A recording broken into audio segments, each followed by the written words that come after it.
to the BizBlend Podcast. I'm your host, Sana. And you know what, listeners? Sometimes business improvement feels like this big, glossy idea. Charts, slides, and endless jargon. But in reality, the real work happens when things are messy on factory floors, in warehouses, in construction sites, and etc.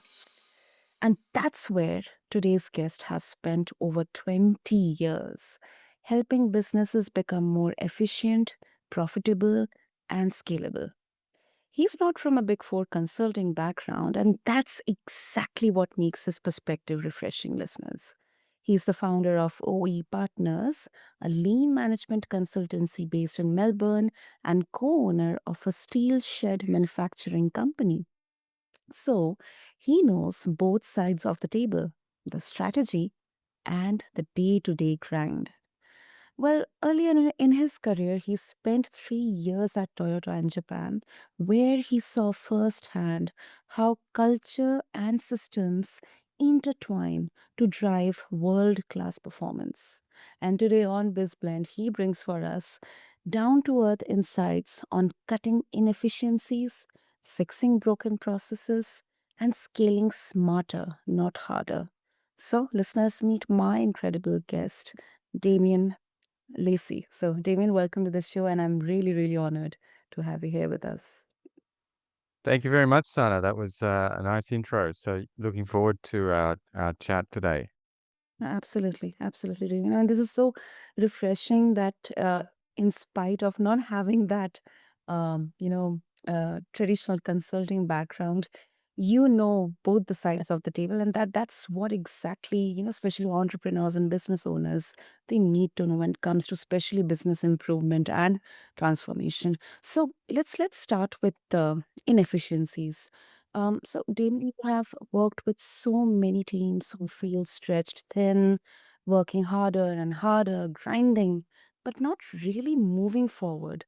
So Mhm. when a business leader senses that something's off, but they can't quite name it, where should they look first for hidden inefficiencies?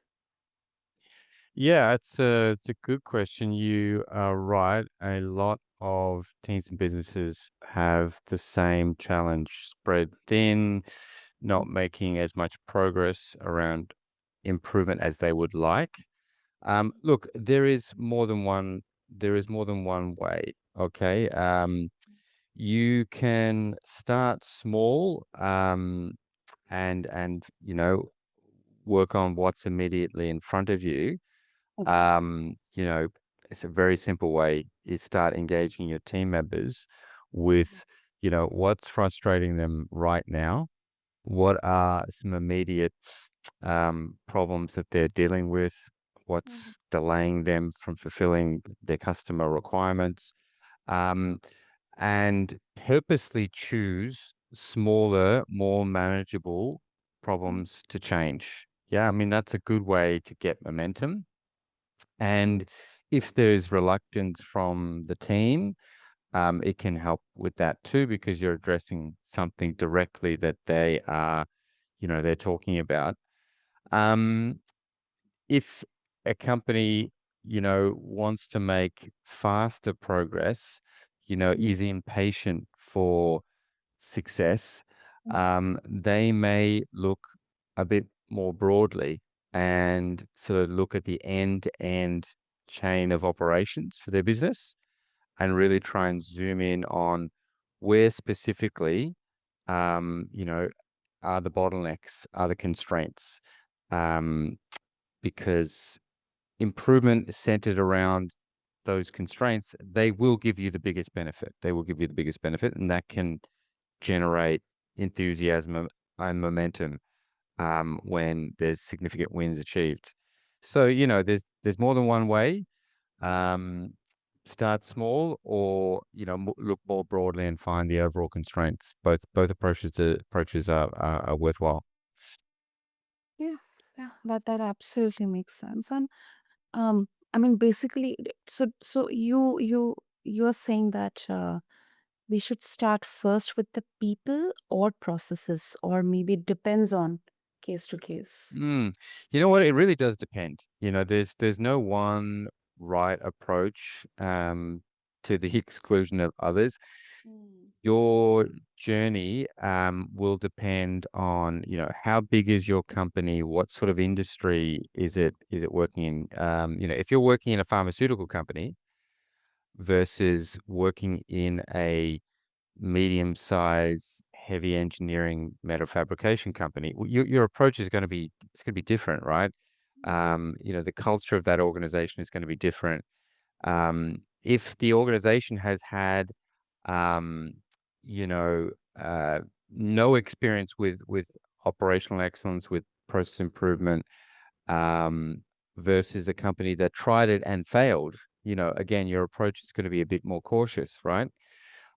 So it really does depend. So long as you're making um, progress, as so long as you're improving, the way work is done, then you're on the right track. Um, so a lot of businesses will get stuck in the noise Mm-hmm. and they'll get stuck on transactional tasks. Mm. And I've got to respond to that customer's email. I've got to, deal with that complaint. I've got to book that order. And that's important. That's great. Don't get me wrong. But that alone is not shifting the performance of your business forward. Okay. So, how is that work done? What's the procedure that's followed to ensure it gets done efficiently and it's getting done to the right quality? If you're a leader and you're doing that job yourself, Mm-hmm. you know, that's not a great outcome. You need to hand that over to, a person in the organization to free you up from more strategic work. Is there a new system you can put in to make that more efficiency? Those kinds of things will drive performance of the business forward. So, the idea is, um, what's the signal? What's the noise? And if you can focus on the signal, the things that really will shift performance, then you're winning. Okay. Mm-hmm. So if it's a small change with your team members, whether it's a big change, whatever the change is, making sure that you're driving the performance of the process forward, then you're winning. Yeah, yeah, absolutely, absolutely. And this is such a vital, very crucial aspect of running a business. Um, Hmm. and this also kind of uh, it's quite an interesting question, Damien. So, how do you how would you help them tell the difference between a genuine inefficiency and just the normal friction of running a business? Mm, mm. Well, look, I mean, if it's you should be able to tell if it's wasteful or if it's the normal day-to-day running of a business. Okay, so if and this is sort of a bit of a one of the lean principles that we follow. Uh-huh. If the task you're doing right now is creating the value that your customer cares about, then it's valuable, right? If it's not, then it's likely to be wasteful. And if it's wasteful, there's an opportunity to remove it or to reduce it, streamline it. So let me give you like a really simple example. Okay, a really simple example. I think no matter where we are in the world, we all drink coffee. Okay, so I think it's an example that we can all relate to. If you walk into a cafe, right? Okay.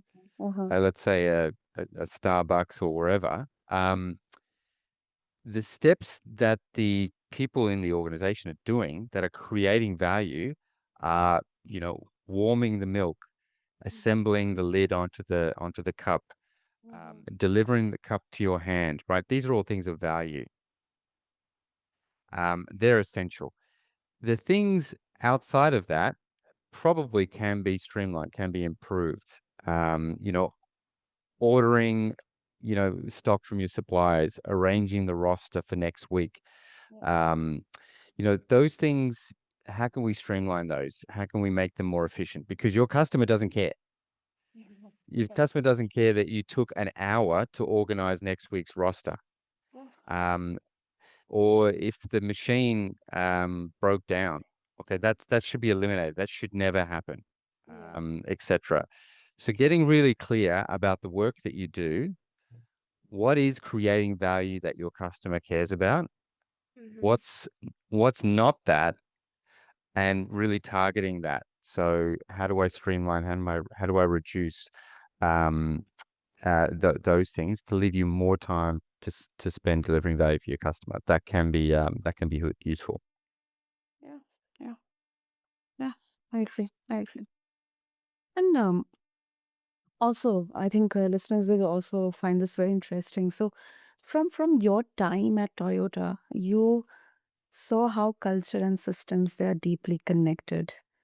Um, for smaller businesses, though, which should they focus on first? Is it building the right culture or fixing the system? Oh, that's an interesting question. Mhm. Um, and I don't want to kind of keep saying repeating the same thing, but it does depend. It really does depend on the needs of that business. Um, I would say the culture and the systems, they do go hand in hand. They do go hand in hand. Um, the best way I think you can build culture in a company, even a small company, um, is by engaging the team and solving problems. Okay.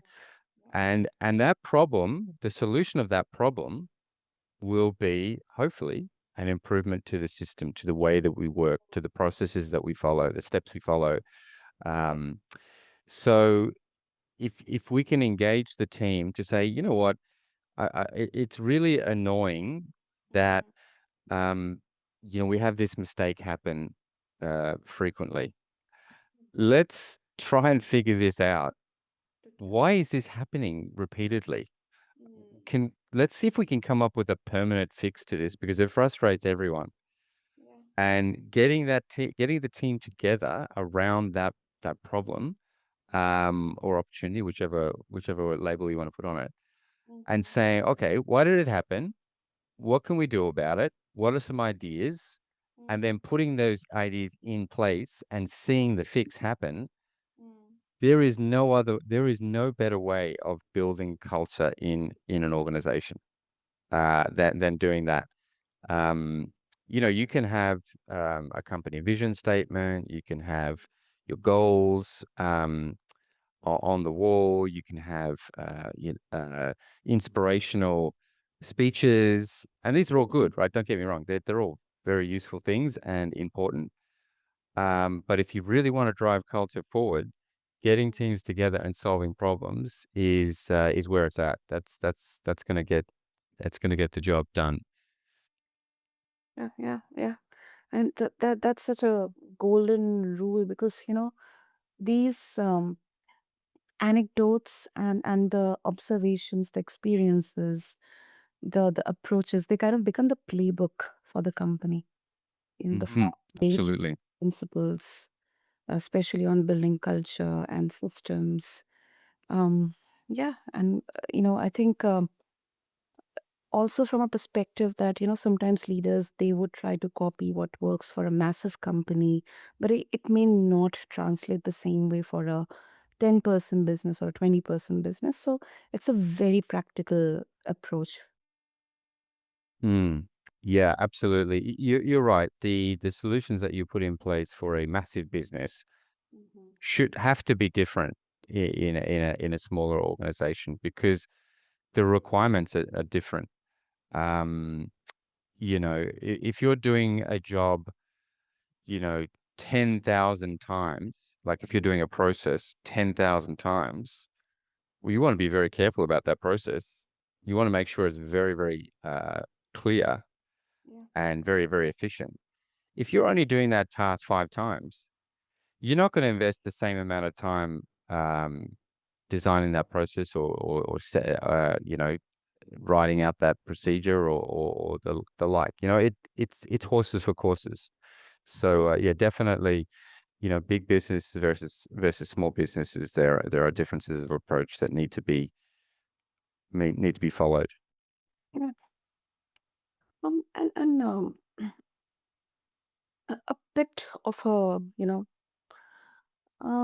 contradictory, or maybe nuanced. Now, Damien, some argue that businesses are obsessed with constant improvement, and that tinkering too much, it kind of, burns people out.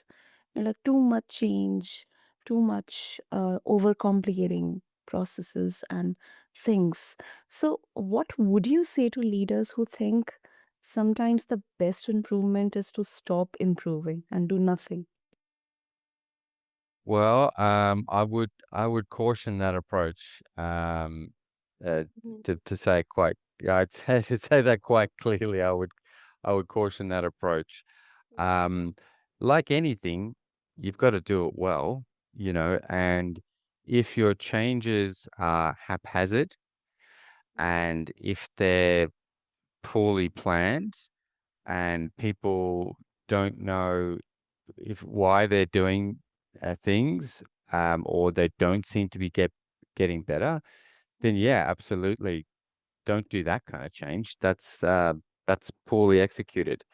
Mhm. Um, but in general, um, if the change is for a clear reason and people know, look, this is the problem, we're trying to solve it for this reason, and this is how the change will affect me, in Mhm. future tense, um, and they're part of the the change, then that's a good thing, and you can do that continually. You can do that repeatedly. I think it all comes down to how well the change is executed. People sort of say that people resist change. You hear that statement. Yeah. People resist change, and I kind of have a little bit of an issue with that statement. Um, People change all the time. Our kids get older. Our position in work changes. Our parents get older.